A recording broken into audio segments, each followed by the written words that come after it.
Hello students, today I start the lecture of class 10th mathematics and the topic which we start is real number. This is our first chapter also. This is an introduction class for this topic. So let's enjoy to read this topic and utilize this topic for our education. Then first of all we begin with two very important properties of integers in section 1.2 and 1.3. इसका मतलब है कि सबसे पहले हम section 1.2 और 1.3 में जो चीज़ पढ़ने वाले हैं उसके बारे में पहले देख लेते हैं। तो in section 1.2 Euclid division algorithm से रिलेटेड है and section 1.3 is related fundamental theorem of arithmetic. यानी सेक्शन 1.2 में हम यूक्लिड डिवीजन एल्गोरिथम के बारे में पढ़ने वाले हैं और सेक्शन 1.3 में हम फंडामेंटल थ्योरम ऑफ अरिथमेटिक के बारे में पढ़ने वाले हैं। यूज क्या है? तो बेसिकली यूक्लिड डिवीजन एल्गोरिथम का यूज जो है वो इस चैप्टर में हम mainly compute the HCF of two positive integer, यानी दो पॉजिटिव इंटीजर के एचसीएफ को कंप्यूट करने के लिए निकालने के लिए हम इस टॉपिक का यूज करने वाले हैं। ठीक है। और सेक्शन 1.3 में जो कि फंडामेंटल थ्योरम ऑफ अरिथमेटिक से रिलेटेड है उसमें हम उसका जो यूज है वो हम दो तरीके से करने वाले हैं। The first use to prove the irrationality of many numbers such as √2, √3 and √5 etc. √2, √3, √5 इस तरह के जितने भी नंबर्स होते हैं इनकी इरेशनैलिटी को चेक करने के लिए हम फंडामेंटल थ्योरम ऑफ अरिथमेटिक को यूज करने वाले हैं।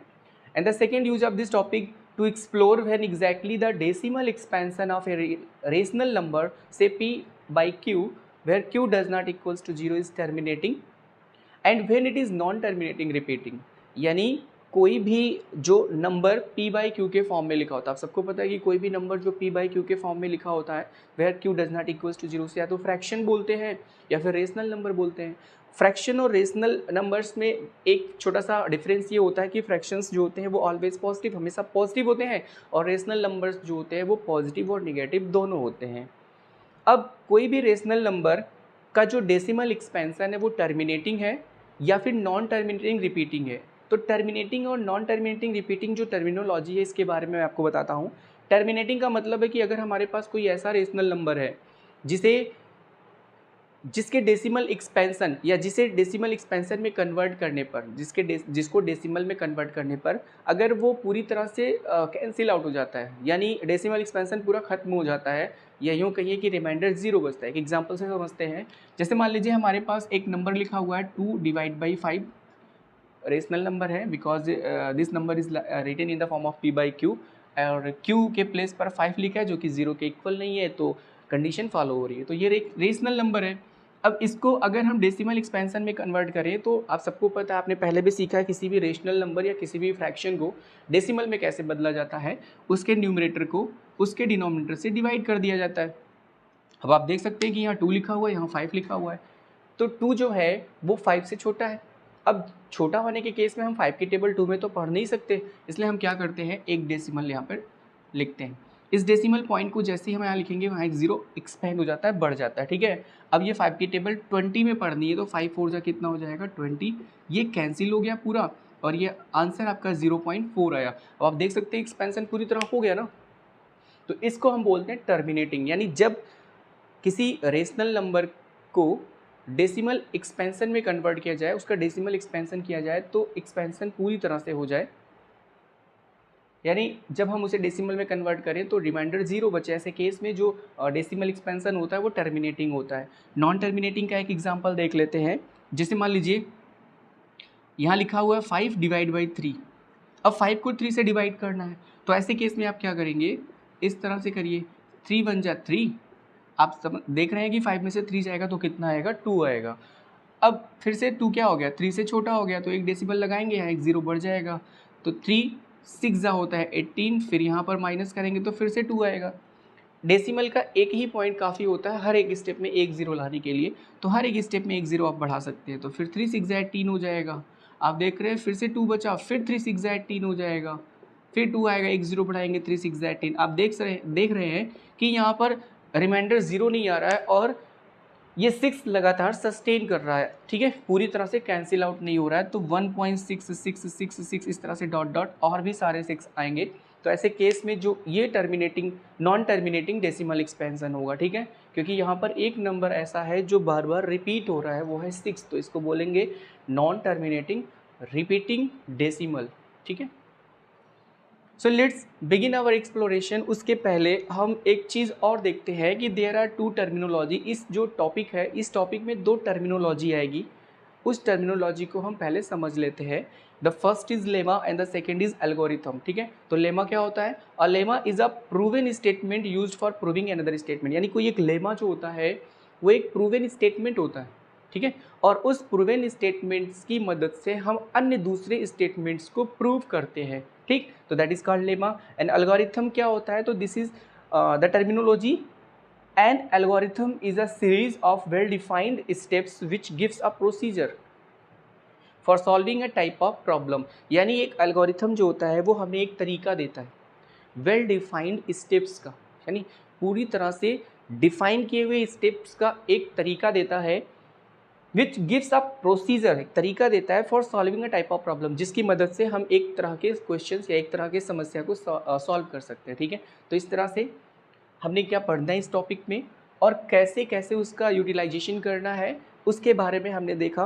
दो टर्मिनोलॉजी जो कि यहाँ आने वाली है, एक लेमा है और एक एल्गोरिथम, उसके बारे में भी हमने पढ़ा। तो इस तरह से अब हम अपने टॉपिक को आगे एक्सप्लोर करते हैं और सेक्शन 1.2 में जो चीज़ हमने पढ़नी है वो ये है कि यूक्लिड डिवीजन एल्गोरिथम। तो हम इसके बारे में पढ़ेंगे, यूक्लिड डिवीजन एल्गोरिथम के बारे में, और किस तरह से इन्हें अपने क्वेश्चन, अपने प्रॉब्लम्स को सॉल्व करने में इस टॉपिक का यूज करना वो भी सीखेंगे, ठीक है। Okay, let's read Euclid division lemma. Given positive integers a and b, there exist unique integers q and r satisfying a equals to bq plus r, where r lies between 0 and b, where 0 is included and b not included, okay।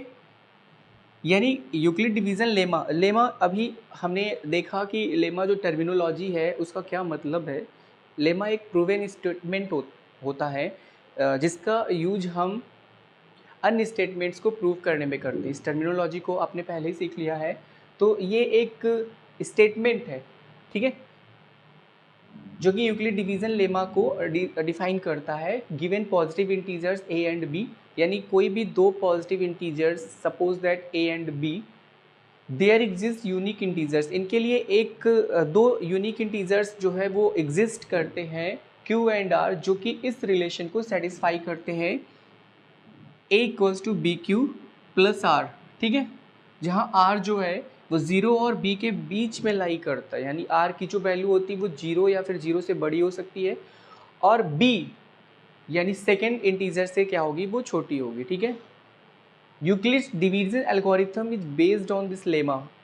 आपको मैंने बताया algorithm के बारे में भी कि algorithm एक well defined series होता है जो कि हमें एक प्रोसीजर देता है जो किसी एक पर्टिकुलर क्वेश्चंस या पर्टिकुलर प्रॉब्लम को सॉल्व करने में हम यूज करते हैं, ठीक है। तो यूक्लिड डिवीजन एल्गोरिथम जो है वो इसी लेमा पर बेस्ड है। Lemma is a proven statement, जो कि ये हुआ, और नीचे जो हम पढ़ने वाले हैं वो यूक्लिड डिवीजन एल्गोरिथम है जो कि इस लेमा पर बेस्ड है, ठीक है। यही तो हमने पढ़ा कि लेमा एक स्टेटमेंट होता है जो कि पहले से प्रूवन होता है, और उसका यूज हम क्या करते हैं, स्टेटमेंट को प्रूव करने में करते हैं। तो ये प्रूवन स्टेटमेंट है, और इस स्टेटमेंट की मदद से हम एक एल्गोरिथम पढ़ने वाले हैं। और एल्गोरिथम एक वेल डिफाइंड स्टेप्स होता है जो हमें एक प्रोसीजर गिवन प्रोसीजर देता है, जिसकी मदद से हम क्या करते हैं, सॉल्व करते हैं किसी पर्टिकुलर प्रॉब्लम को। तो देखते हैं कि यूक्लिड डिवीजन एल्गोरिथम होता क्या है। तो let us state Euclid division algorithm clearly. आओ हम यहाँ पे यूक्लिड डिवीजन एल्गोरिथम को स्पष्ट रूप से देखते हैं। तो to obtain the HCF of two positive integer, किसी भी दो पॉजिटिव इंटीजर का एचसीएफ फाइंड करने के लिए, से सी एंड डी, हम मानते हैं कि वो जो इंटीजर है वो एक उसमें से सी है और दूसरा क्या है, डी है, with c greater than d, और ऐसा है कि जो सी है वो डी से बड़ा है। फॉलो द स्टेप्स बिलो, तो ये जो नीचे स्टेप्स दिए गए हैं इन स्टेप्स को हम फॉलो करके इजली उन दोनों इंटीजर्स का एचसीएफ फाइंड कर सकते हैं, ठीक है। तो स्टेप फर्स्ट में हमको क्या करना होगा, अप्लाई यूक्लिड डिवीजन लेमा। हम यूक्लिड डिवीजन लेमा को यूज करेंगे जो कि a equals to b q plus r इस स्टेटमेंट से शुरू होता है। तो टू सी एंड डी, अब वो यहाँ पर क्या था, a और b था, हमारे पास दो पॉजिटिव इंटीजर्स a और b थे,